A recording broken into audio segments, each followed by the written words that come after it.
Good morning, Melissa. Yeah. How's it going? Good. How are you? I'm doing good. What you been up to? Oh my gosh. That's a big question. Yeah. Um, the last few weeks, I had a really great trip to Las Vegas. Oh, right. Yeah. Um, Getting ready to turn 40 in a month. Mm-hmm. That's what's kind of on my mind right now. And of Yeah. course, work and life and all the other normal stuff. So Excellent. yeah. That's good to see you. Good to see you too. How's school going this semester? It's going good. I'm at the, light at the end of the tunnel stage. Getting lots of hours in internship. Um, so that's going well. I'm enjoying what I'm doing. Yeah. Um, um, the commute gets a little old. Yeah. Um, For sure. For sure. um, but that the actual work is really enjoyable. I'm having a good time. Good. So I'm glad. yeah, and there's other cool stuff. I'm building a chicken coop. That's the other big. Great. I mean, you So gotta have that other stuff to keep you energized. right. So that's kind of my self-care, doing that kind of stuff. Yeah. But good morning, Paula. Oh, she's still connecting audio. Yeah, there she is. Hey, Paula. Maybe.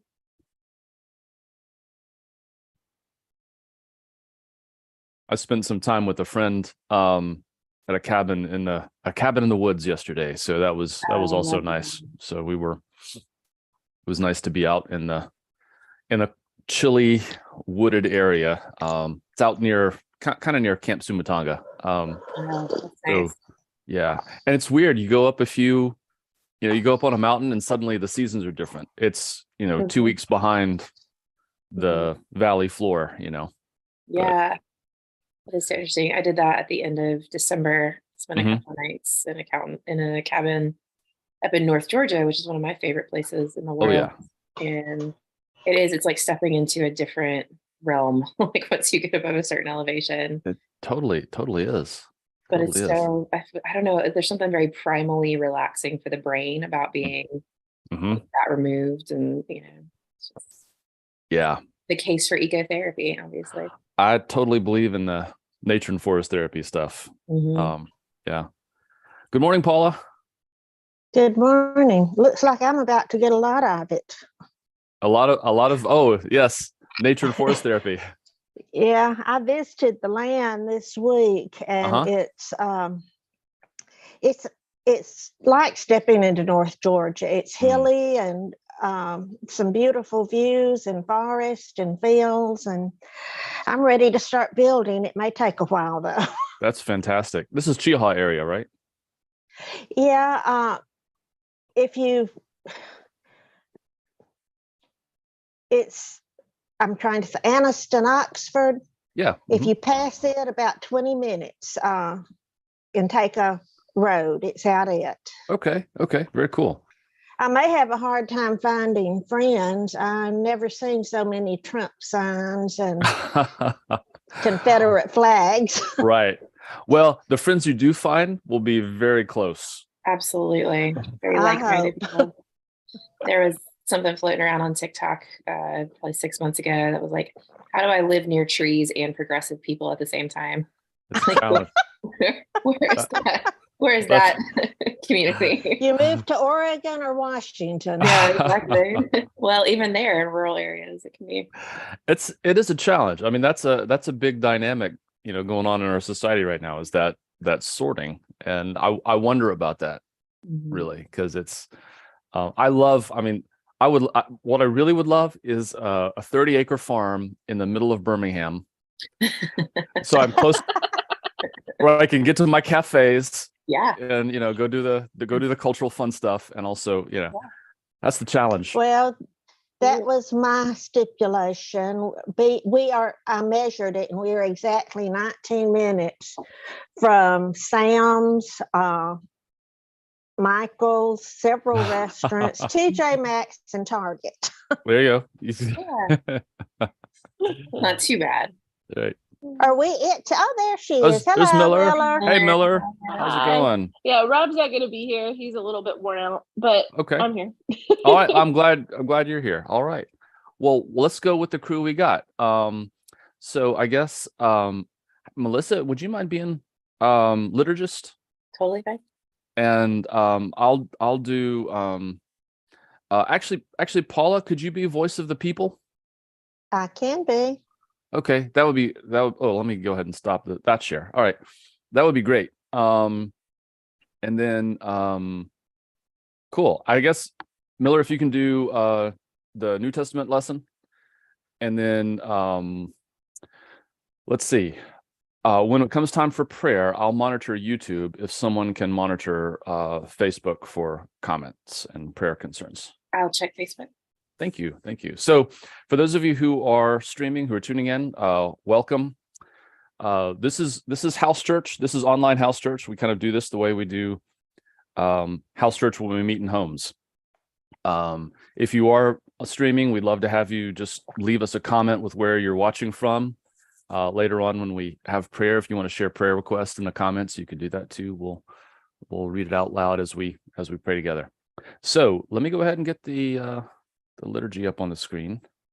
Today is Transfiguration Sunday, and oh my gosh, Wednesday is Lent, guys. I mean, Wednesday is Ash Wednesday.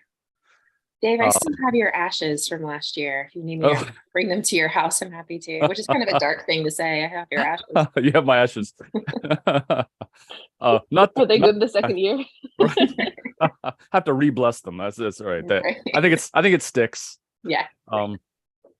So yeah. So I'm going to be in Huntsville for Ash Wednesday, and I haven't decided if we do an Ash Wednesday thing, it'll be kind of spur of the moment, and it will be online. Since we don't have the capability to do that altogether. But anyway, Bring your own ashes. BYOA. Ash. Get your ash into church was this one sign that I saw, which I love that. All right. Well, let's go ahead and start our liturgy today. Thank you guys for being here.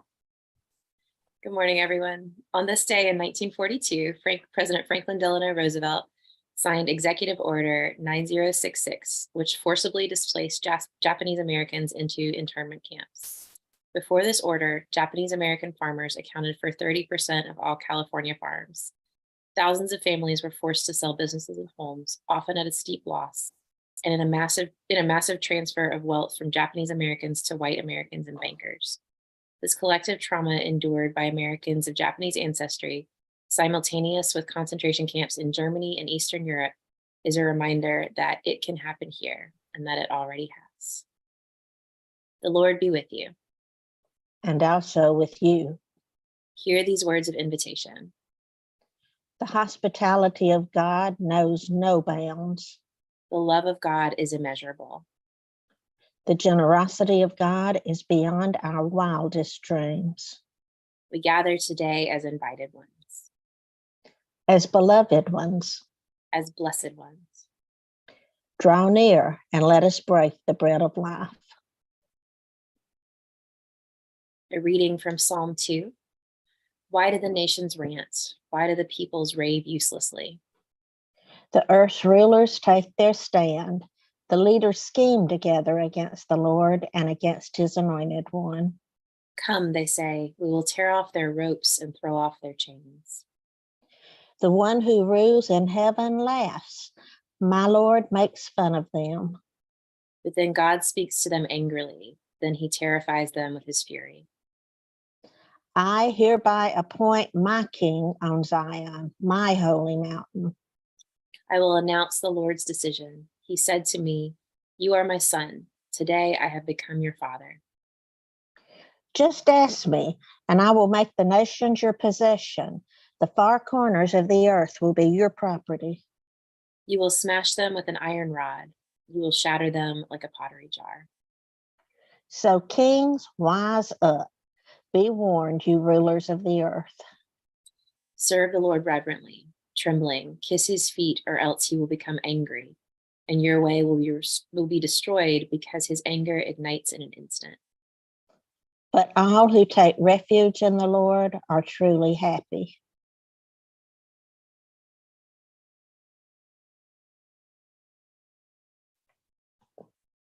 First reading, Exodus 24:12 through 18. The Lord said to Moses, "Come up to me on the mountain and wait there. I'll give you the stone tablets with the instructions and the commandments that I've written in order to teach them." So Moses and his assistant Joshua got up, and Moses went up God's mountain. Moses had said to the elders, "Wait for us here until we come back. Aaron and Hur will be here with you. Whoever has a legal dispute may go to them." Then Moses went up the mountain, and the cloud covered the mountain. The Lord's glorious presence settled on Mount Sinai, and the cloud covered it for 6 days. On the 7th day, the Lord called to Moses from the mountain. To the Israelites, the Lord's glorious presence looked like a blazing fire on top of the mountain. Moses entered the cloud and went up the mountain.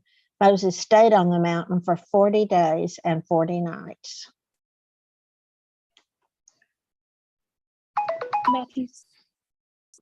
Matthew 17, 1 through 9. 6 days later, Jesus took Peter, James, and John, his brother, and brought them to the top of a very high mountain. He was transformed in front of them. His face shone like the sun, and his clothes became as white as light. Moses and Elijah appeared to them, talking with Jesus. Peter reacted to all of this by saying to Jesus, "Lord, it's good that we're here.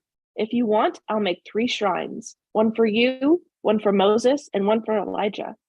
While he was still speaking, look, a bright cloud overshadowed them. A voice from the cloud said, "This is my son, whom I dearly love. I am very pleased with him. Listen to him." Hearing this, the disciples fell on their faces, filled with awe. But Jesus came and touched them. "Get up," he said. "Don't be afraid." When they looked up, they saw no one except Jesus. As they were coming down the mountain, Jesus commanded them, "Don't tell anybody about the vision until the human one is raised from the dead."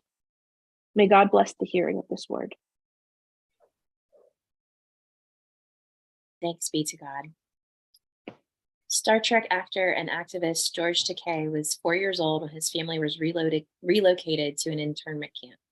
He writes, "We were American citizens. We were incarcerated by our American government and in American internment camps here in the US. The term Japanese internment camp is both grammatically and factually incorrect." So thank you all for getting us started with worship today. Excuse me.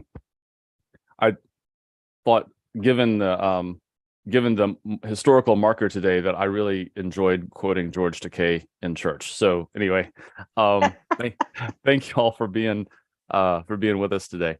We're going to move into a time of prayer. I'll get us started, and then if those of you who are participating in streaming would like to lift up a prayer concern or something in particular you would like to lift up in praise or thanksgiving, feel free to put it in the comments and we'll read it out. Let's go to God in prayer.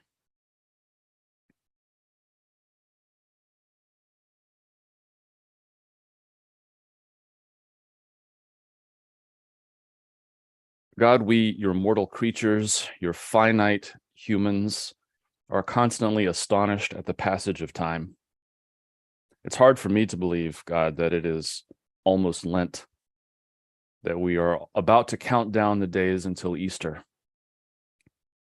We look forward each year to the coming spring, perhaps not so much to the allergies, but to the signs of new life all around us. Birds building nests, flowers on trees. We're also mindful that in this world of beauty and new life, that there are many who are struggling to find that life. We remember today as a moment in history in which people were betrayed by the promises of freedom in this country. Our minds go to places where there is war and conflict, like Ukraine and Ethiopia, Syria. Our minds also go to those individuals we know who are struggling, who find it hard to find hope in spring or the light. We ask that you bring new life to their lives, that you bring peace where there's conflict and hope where there's despair. We are grateful for the witness of luminaries, of saints, of people in our lives who carry the torch, who make us hope for a better way of being in our communities, in our country, in our own personal lives. God, direct our attention to those places where there is hope and new life, and where people like us are leading the way. We lift up to you the concerns of our hearts, and I invite those of you who are listening to share.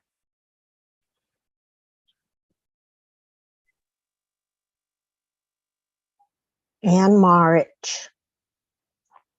Lord, hear our prayer.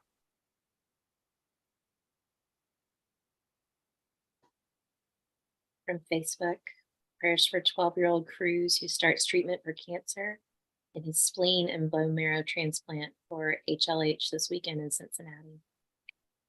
Lord, hear our prayer. For Stanley Hurst. Lord, hear our prayer. For Trevor and Joanna as they travel. Lord, hear our prayer. For the family and friends of Laura Lee Rice. Lord, hear our prayer. For Tony as he travels to Miami.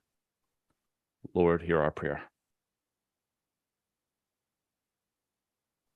For the multitude.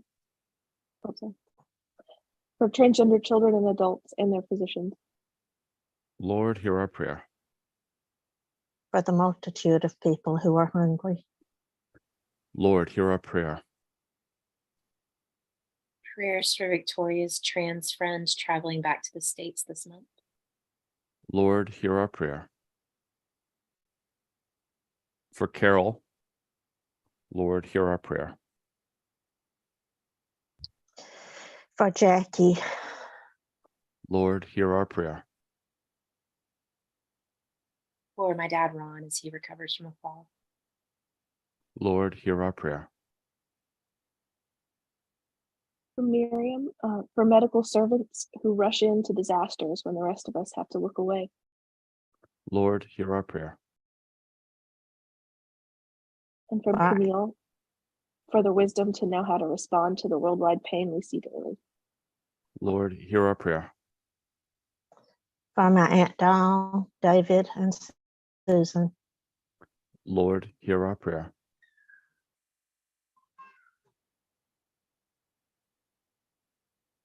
For Casey, Lord, hear our prayer.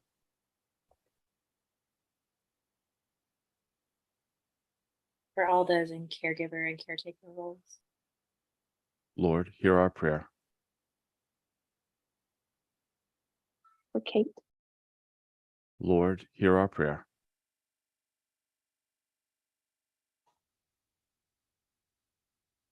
All those who feel overwhelmed by student loan debt. Lord, hear our prayer.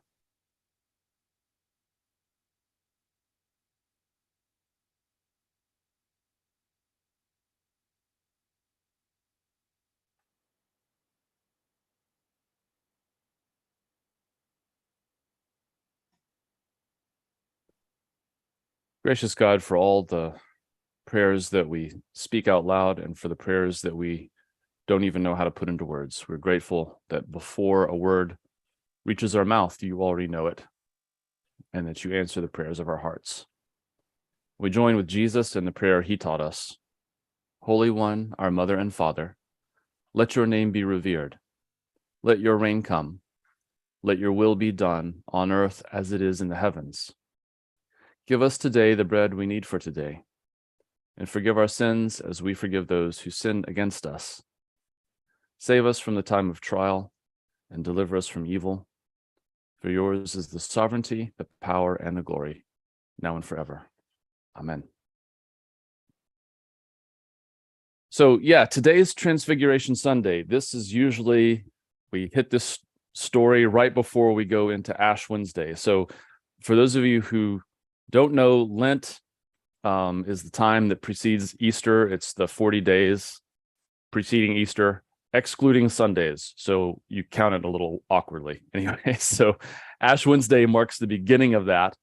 And 40 days later, excluding Sundays, you get to Easter. So this is kind of the moment right before we start looking at Jesus's journey to the cross.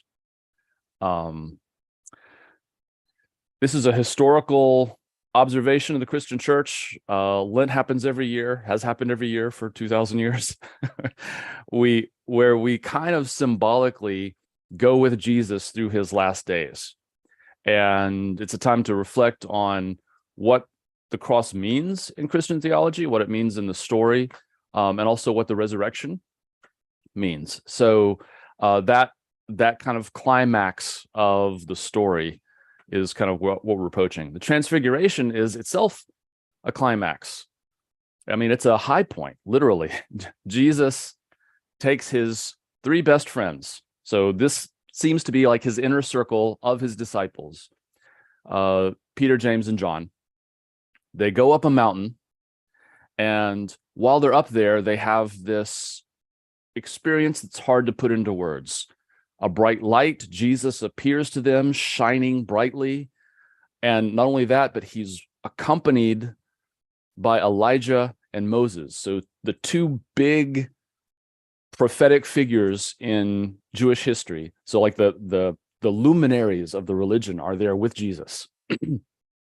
And the three friends see these other three friends, and it's a big moment for them. They even hear the voice of God. This is my beloved son. Listen to him. It's a moment of transcendent awe. So I want to talk to you a bit about experiences that are hard to put into words, about transcendent awe, about the experience of being in that moment. You may have heard there's something going on at Asbury Seminary. There's a revival going on. Some of you may have seen this online or seen the news about it. Just a few, I don't know. I'm not even sure when it started, but a few weeks ago, they were having normal chapel service. The students were leading worship, and then they just didn't stop. They just kept going, and worship has continued there around the clock for a couple of weeks so far. People drive in to experience what's going on. People talk about the experience of peace and reverence in that space. And I'm going to confess to you something. When I hear stories about revival, my first response is not, "Oh, isn't that great?" It's skepticism. Especially at Asbury Seminary. Now, Asbury Seminary has a history of revivals. Sort of the center of the holiness movement, Pentecostal movement, outpourings of the Spirit. It's also the center of the conservative anti-gay and anti-trans movement in the United Methodist Church, which, when someone says, "Oh, there's a revival going on there," after years of hearing conservatives who have chosen to split from the Methodist Church say, "Oh, if we just get rid of the gays and the liberals, then God will sweep our denomination, will sweep the church with revival." I'm a little suspicious, right? Now, far be it from me to question someone else's spiritual experience, but that's my initial response. I'll believe that revival has happened to any group of Christians when they start doing justice. Right? When, especially a group of white Christians, when they start talking about reparations for slavery and the injuries caused to non-white people in this country, or they start talking about, justice for indigenous persons, that's when I'll really believe in revival, right? So I've got my own filter through which I see spiritual revival. Now, I don't like that response in myself, even though I know it's perfectly justified. Right? Even though I know that Christian religious language has been used to hurt people for a long time. I'm just waiting for someone to say, you know, God told me blank, and have it confirm someone's own prejudices about gay people or trans people or the state of this country or what needs. I'm just waiting for it to be politicized and in a negative way and used to hurt people I love. That's a learned response. And I've learned that, and I'm a white dude, right? So I tell you, it's not, I have a strong amount of skepticism when I hear about revival. But I also try to be cautious because, especially among progressive Christians, a lot of what we talk about often begins to sound like a lot of work. Like there's not a lot of room for awe, or like there's not a lot of room for the Spirit to do something spontaneous. And that doesn't just then involve, now you go and do all this stuff and then prove your worth by doing the social justice-y stuff, right? I mean, I think there's something in us. I think we are hardwired to worship, to long to experience awe. And so I try to hold some of my skepticism in check. I try to carve out a space for me to hold out the possibility for a real movement of the Spirit. And that it doesn't actually have to wind up looking like what I think Christianity needs to look like, right? For it to be genuine, that people could experience the peace and presence and reverence of God, and that's enough. That it might be enough for someone to be in awe, for someone to encounter God, the living God, and just have everything stripped away so that nothing else matters except this, what's in front of me. I say this is also as someone who some of you know, in 2018, I was a research participant in Johns Hopkins study of psilocybin and mystical experience. Psilocybin, by the way, is the chemical in magic mushrooms, right? So I went and participated in this research project, which to me was a genuine spiritual experience. And for me to try to put it into words would just diminish it. It's hard to describe it, put it into words, share it with other people. I had to start a group when I came back that would meet to talk about mystical experiences, psychedelic and entheogen mystical experiences, because I didn't feel like I had a lot of people to talk to about it. It's hard to it's just so hard to put into words. And when I read this passage, what I see is an experience that's just hard to put into words.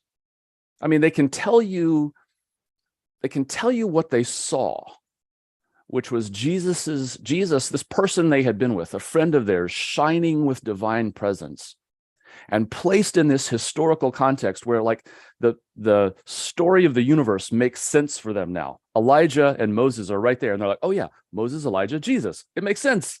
And that this was like, a really powerful realization.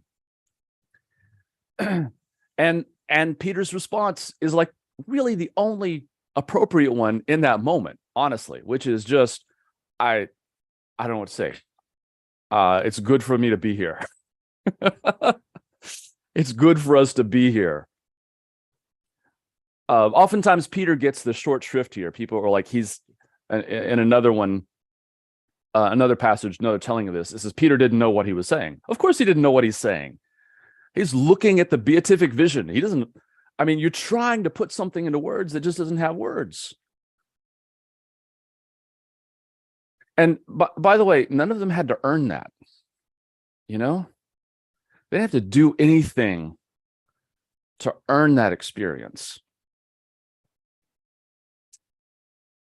In some ways, for me, I guess the place where I think this touches on my politics and my progressive Christianity is that I want that for everybody.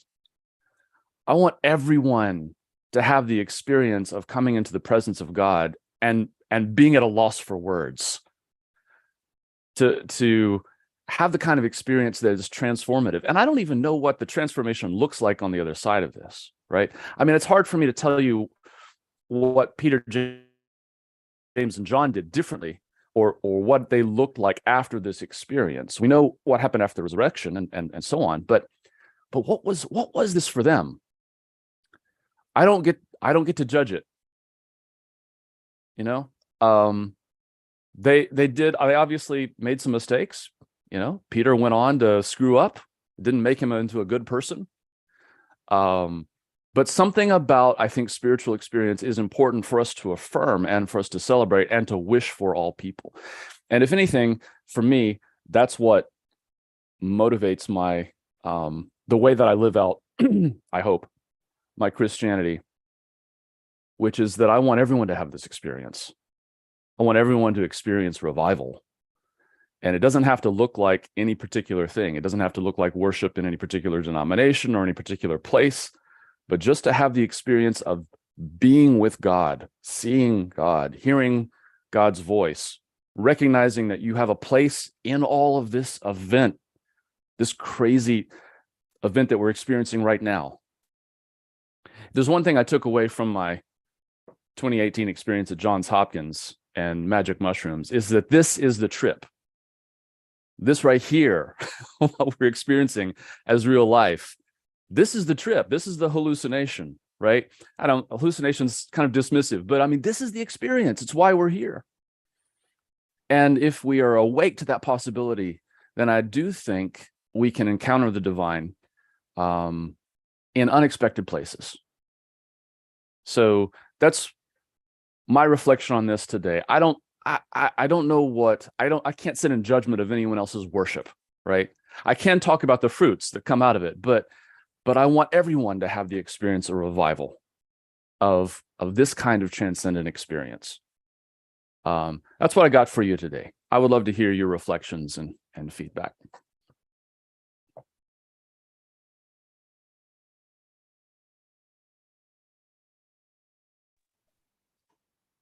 I can't say I've ever had one of those Damascus experiences where God appeared in a blinding flash of light. And I know I'm strange, but the awe, thank God. the awe that I experience as much as anything is in really weird little things. I have gotten so fascinated just looking at my hand and moving fingers and making them just immediately do what my brain's saying. That feat of biological engineering, I guess, just amazes me that could be created. And then we have been having a problem with ants lately coming in the house, and I'm having the hardest time killing them because, you know, that tiny little thing that might be a 1/16 of an inch long has everything it needs in it to know how to feed and exist and walk and breathe. If ants breathe, I don't know. But just the packaging of all that in such a tiny thing is so amazing to me. Probably the one thing that I have enjoyed doing over the years, and I can't do it, St. Junia, is walking into a totally empty church and just sitting in the sanctuary by myself and breathing and praying while I'm there. That I have been known since I've been coming to St. Junia to sneak into other churches and do that. Good. but that is when I really experience God's presence. Yeah. Thank you for that, Paula. No, I really relate to I mean, I think there's something about just being awestruck by life itself that's very much in keeping with like St. Francis and Hildegard of Bingen and all that crew, that is just like nature's a self-disclosure of God. You know, how I'm fearfully and wonderfully made. Not only that, but there's something about looking at this and going, oh my God, how is this possible? Yeah. And not just life, mountains. When I am in the mountains, I think it makes me realize how small I am in comparison to the rest of creation. And there's something that's, you just realize more your place in the universe, and it's not all about you. Mm-hmm. Mm-hmm. Yeah. Thank you for that. I think that's also in this story. I mean, I don't think it's a coincidence that they went up a mountain. There's something about that, there's these liminal places where it's, you're somewhere between the earth and sky, and you look down and you see, when I was at the Tiberias, and I think I shared on the slides a couple of weeks ago, looking down from Mount Tiberias and toward the Sea of Galilee, and they're so tiny. It's like they're little ants. I could see my house. You have that feeling of how tiny, our lives are in comparison to the world. And even this is a tiny speck in a vast universe. It just, when you get that sense of scale, there's something about that really is a transcendent moment. Yeah. But I agree totally with that. But why is it when I'm in an airplane looking down at everything, there's nothing? You get that same sense of scale. Maybe it's because I'm in a man-made loud machine, but I don't get that sense of awe at all. Yeah. That's a good question. Miller, go ahead.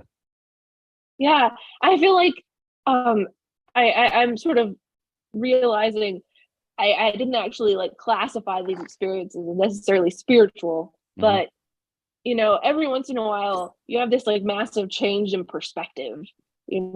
Like I read a book or something and I learned something that I didn't know before, and it's like, oh, I'm zooming out, like, and I think that must have been what Peter and the others experienced, because like it's sort of like zooming out through time, like, oh, look, here's Elijah and Moses and Jesus is part of this, like there is actually this greater thread going through everything. Yeah.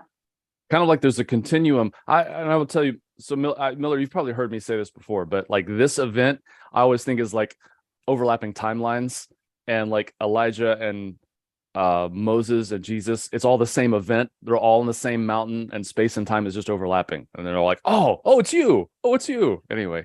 Yeah, I love the pairing of the two passages together. Yeah. Go ahead, Melissa. Oh my gosh, the case for the metaverse and like our understanding of time bending on itself right here in the Gospels. I love it. Yeah. I have a comment, and then I want to catch a couple of comments in the chat, Miller, unless you want to do them. So as we're talking, I keep thinking about the concept of right sizing, and I may have talked about this in our discussions in the past, but right sizing is a concept that comes from the 12-step tradition of like making something the size that it's supposed to be. People who live with addiction often have tendencies to either catastrophize to make a problem like really huge, or minimize a problem, like dismiss it, like, oh, my substance use is not that bad, or something like that. And so some of the work in 12-step is about making problems the right size and making ourselves the right size within our problems, which is super freaking hard and like something we all need to work on all the time. But I'm just thinking about, as you were talking about, like going up a mountain and looking down and realizing how small we are, like how that right sizes us, that puts us in the right relationship. We're no longer have inflated egos, like I'm the most important thing. It's like, oh, all of this is so big and I'm very small. And maybe that's how we're supposed to think about ourselves, and what a right sizing moment the transfiguration was. Yeah. Oh, thank you for that. I like that. I like that as a metaphor for what's going on here too. Right sizing. Well, and I feel like almost sometimes, like you're saying, it's about not going too far one way or the other, but somehow sometimes I get amazed by how enormous we are, like the fact that I'm a microcosm, like there's all this life in me. I mean, one of my favorite things to say is like, if I were a democracy, I would be in the minority, because most of the microorganisms, most of the cells in me aren't me. There are other things, which is both creepy and astonishing, and hopefully it kind of right sizes me. Yeah, I'm a vehicle for so much life, and maybe I should treat myself as just, the bus driving driving around. It's that Futurama episode where like a civilization starts on Bender's back as he's like flying through Yeah. space. Yes. Anyway, Yeah. it's you. We have some really good comments in the Zoom chat, so I'm gonna catch a couple of Yeah, these. please do. Camille says, let's see, Camille says, we have listened to the stories of many who have had near-death experiences and their experiences of awe. Mm. But what seems common is they keep their mystic experiences to themselves because society doesn't validate mysticism or mystic experiences. Oh, I have something to say about that. Oh, can I also say, like, that's a great insight where Jesus says, don't go telling everybody about this. Which who knows why he does that, but yeah. Don't talk about it. Yeah. Oh, I love that so much. I may have to circle back to that. Yeah. And then Miriam says, for those of us who came through the 60s and 70s with any curiosity for the unusual, there is a rich supply of memories. On the other hand, perhaps most of us have had an altered experience, God, ? As a child in nature, especially. Mm-hmm. Yeah. Yeah. Thanks for that. I want to pick up Camille's comment real quick. I don't know where I'm going with this, but I'll get there. I had a really profound mystical experience about 10 years ago of an out-of-body experience and seeing the face of God and like having God's face, right here, and hearing words, God speaking to me, I guess is what you want to call it. Mm-hmm. And what I'm observing, even as I'm saying that, is I feel weird about telling you that. Yeah. Like, even though I know this is a community that can accept that and would be like, okay, sure. And how I think in a society that really values logic and like head experience, how quick we are to dismiss those weird experiences, those mystical experiences, those transfiguration experiences, and to shame ourselves within them. And Dave, you called me out so well on the Asbury revival, because I've been so mad about that. And I needed to hear someone say, like, who am I to judge somebody else's mystical experience? I think there's an internal and an external process of shaming or sweeping those experiences under the rug. Yeah. Yeah.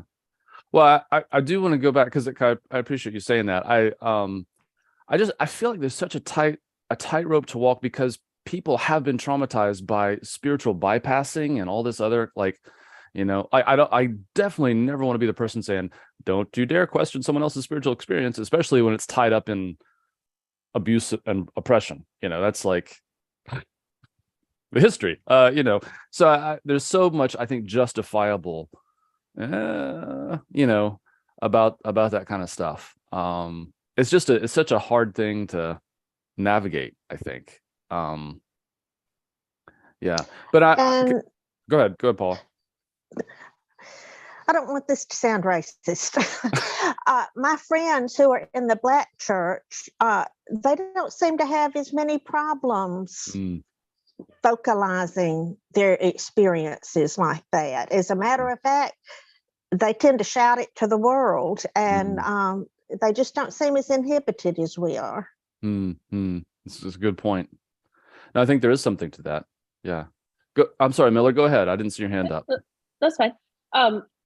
I think talking about, like, there is a history of using signs and stuff as like an abusive tool.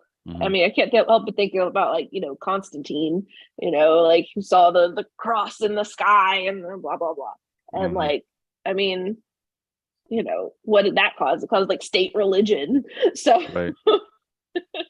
I mean, I understand the skepticism. I mean, especially when it seems like it's benefiting the party that's having a particular experience. Yeah, and I actually wonder if, like, this last command, don't tell anyone about this vision until after this stuff happens, if Jesus isn't like kind of anticipating that. Like, this is not like your bona fides to go out and say, oh, I've had this experience and I'm a spiritual person. This is, you keep this under wraps until later. And so that's why one reason I would say, Melissa, thank you for sharing that. Because I do think you're right. I think there's a difference sort of between the cautious way that we recognize the dynamic of spirituality and power, and how that's so different than it's the shaming of like, you must be crazy or whatever to have this kind of experience. Anyway, go ahead, Melissa, you got your hand up. Yeah, I just wanted to get some more comments in Mhm. from Facebook. Let's see. Victoria says, I feel so much what Miller said about the change in perspective from reading and listening to other perspectives. The moment I was holding my son, given permission to let him go, making the choice to continue care, and then the incredible peace my husband and I felt as we prayed for God's will was the most spiritual and peaceful moment I have experienced. Wow. Thank you for sharing that. And there's a little more. She goes on to say, recognizing that spiritual moments and miracles can be within the most traumatic moments is important. Mhm. Yes. Yeah. And Totally. then a final comment from Victoria is, our miracle was our son's survival, but so often the miracle and the greatest spiritual experience is felt in the peace of death too. It is exhausting hearing people say XYZ is a miracle. But that dismissed the miracles within the trauma and what society views as negative outcomes. Mhm. Prosperity gospel's twisting on what is and isn't a spiritual experience burns me up. Thank you for that. And yeah, that the spiritual experience doesn't always have to be rainbows and unicorns. That sometimes it's, going through the valley of the shadow of death is the spiritual experience. Yeah. Absolutely. Thank you for I that. have to wonder how good those disciples were at not telling anybody. I can't imagine them not going down the mountain and telling the other disciples, look what happened to me. Yeah. I'm Oh, special. absolutely. Oh, where's Jesus's inner circle? I want to catch two quick Zoom comments as well. Camille says, historically, people have sometimes been burned at the stake for having mystic experiences. Yeah. Well, there's a whole conversation we could have there about gender and race and queer folks and how often we dismiss spiritual experience. And Miriam says, or the fastest way to spread something is to say, keep this quiet. That's true. Could be reverse psychology there, right? Can I share with you something? So I've got a book right over here. I haven't been using it recently, but I was using it earlier before Christmas. It's a Hildegard of Bingen. She did drawings of her visions, and so often I'm just going to share a couple with you. Like so often they're things some of us may relate to, or images that you may have seen, or I don't know, they're common threads in people's mystical experiences. So sometimes people see gems, or they'll still see people, or Ezekiel's wings full of eyes and that kind of stuff. Anyway, so many of her things wind up looking like mandalas. And Yes. with this one has angels around the circle, like just the heavenly host, but it's very mandala looking, so we see these like themes that happen across religions, right, and theologies, that people have similar visions, or hear things, or they have these mystical experiences, and there's sometimes these common threads through them. And it's sort of, I always feel like it's kind of an interesting work both to connect the threads and to let each experience be its own experience. Like it's not, I don't have to baptize someone's Hindu experience and make it Christian, but I do see like common threads. Anyway, just something that we said stirred that in me. And I like showing off Hildegard of Bingen's stuff because it's pretty cool. She would probably be committed in 2023 for saying she saw things like that. Yeah, possibly. Other thoughts, other reflections on spiritual experience and how we read and interpret it.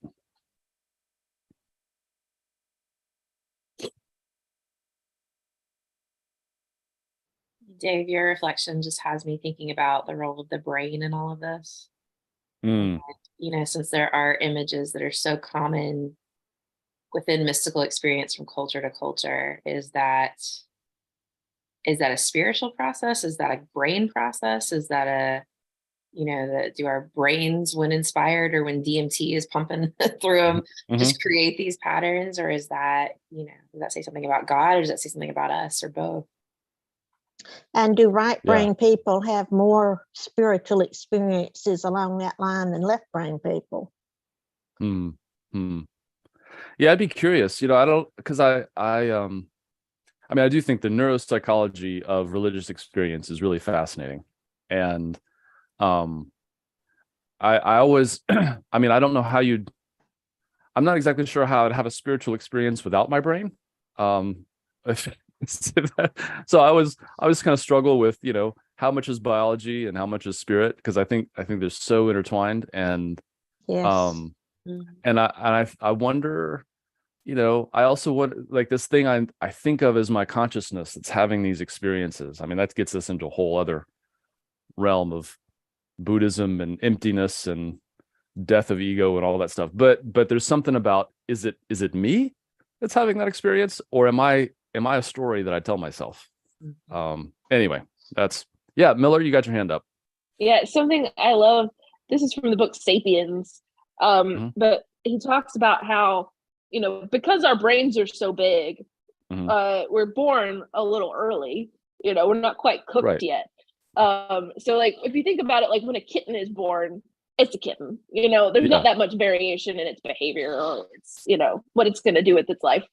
But when we're born, there is this sort of malleability in our brains, because that's how culture exists, is because that was his argument, was that culture exists because we're so malleable. Like our parents teach us things and it changes who we are and our personalities. And I think that's part of like how we can have spiritual experiences too, because we're because we have that's really good. That's on my to read list.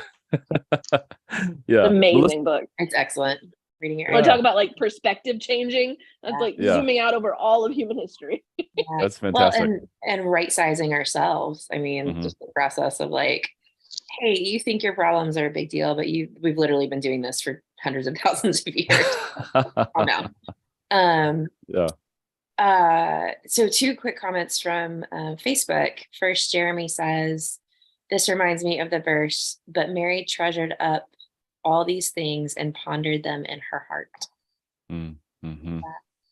And Victoria says, I wonder if anyone has deeply talked with people and affirmed the experiences of those who face death and had that memory of looking down on themselves.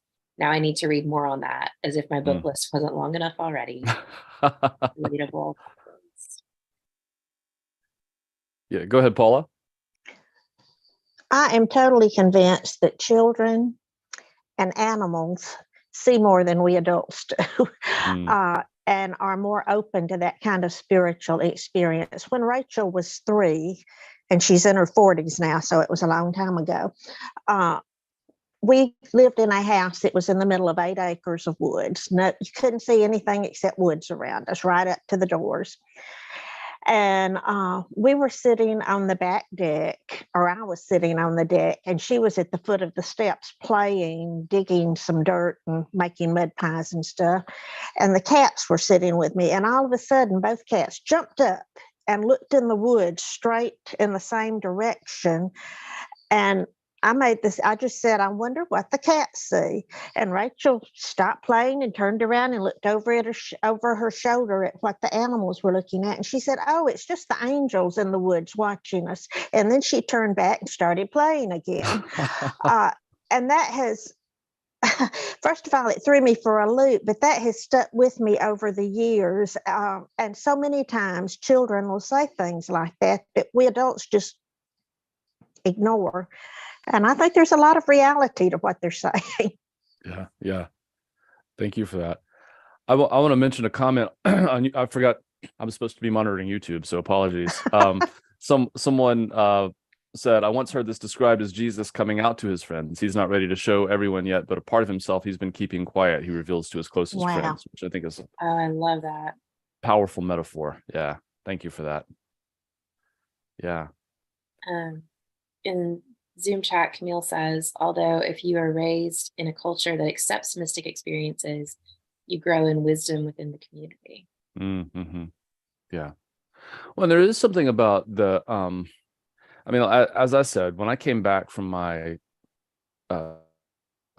Johns Hopkins experience, I really wanted a group of people to talk to because I didn't feel like I could just strike up a conversation, say, hey, here's this crazy thing that happened to me. And then, because we have this thing, like you're saying, Melissa, there's a kind of shame associated with it. Like, I'm going to share this and you aren't going to believe me unless you've had a similar experience. And I think that's something to do with community affirming these kinds of transcendental experiences. A revival is a place, and I saw a comment earlier in Zoom about this is a group thing. Like, we're all together in a way, everyone's having their own experience, but we're sharing this common thing, right? And I do think that's a powerful piece of how we build community. Like, we have a shared experience of transcendent meaning that's hard to put into words. And yeah, I mean, there's a lot to be said for having your own personal spiritual experience, but there's also something to be said for having one that you share with others that you're like, all right, you see what I see, and maybe a little bit different, but at least, I know that you don't think I'm nuts, right? It's, we have this kind of shared thing that we've seen, and the rest of the world may not understand it, but you and I get it. And that creates intimacy between us.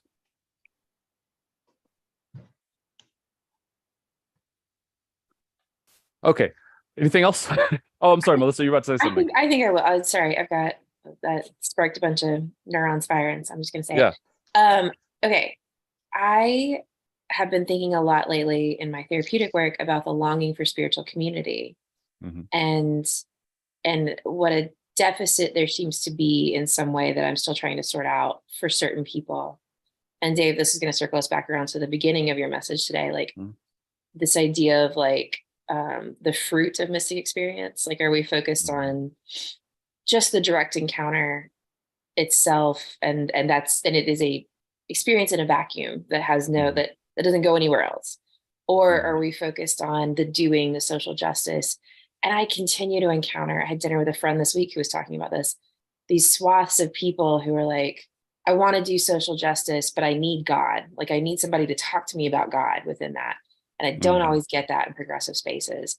But I also don't want to just feel God and then go home and watch TV. Like, I want to do something with it. And I feel like there's this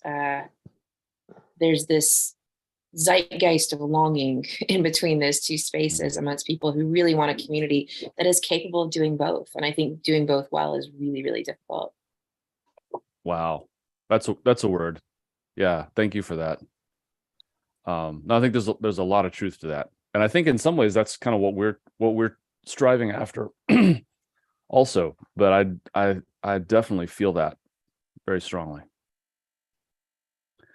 And that's the left brain, right brain thing again. The left brain wants to think about God and, dig in to the theology, and the right brain wants to be out there doing something about it. Yeah. There's a lot of truth. I think there's a lot of truth to that. The relationship between, this is the root and the fruit, right? That's the relationship between those things, I think, is really something we continue to struggle with. Yeah. Well, thank you all for such a rich discussion today. I felt like sparked numerous directions we could have gone. I really like the direction that we went, and hope to continue the conversation. So we're going into Lent, and this is Ash Wednesday kicks off with a reflection on death and repentance. So I think all of this is relevant to the next several weeks that we're going to be spending together. So I'll pull up the liturgy so we can close out. Melissa and Paula, if you would take us out. Let me hold fast to you, beautiful Lord, whom the angels themselves yearn to look upon. Wherever you go, I will follow you. You carry my griefs because you grieve for my sake. You pass through the narrow doorway from death to life to make it wide enough for all to follow. Nothing can ever now separate me from your love. Amen. God is love. Nothing is wasted. All things shall be well. Go in peace. So thank you for those of you who've joined us on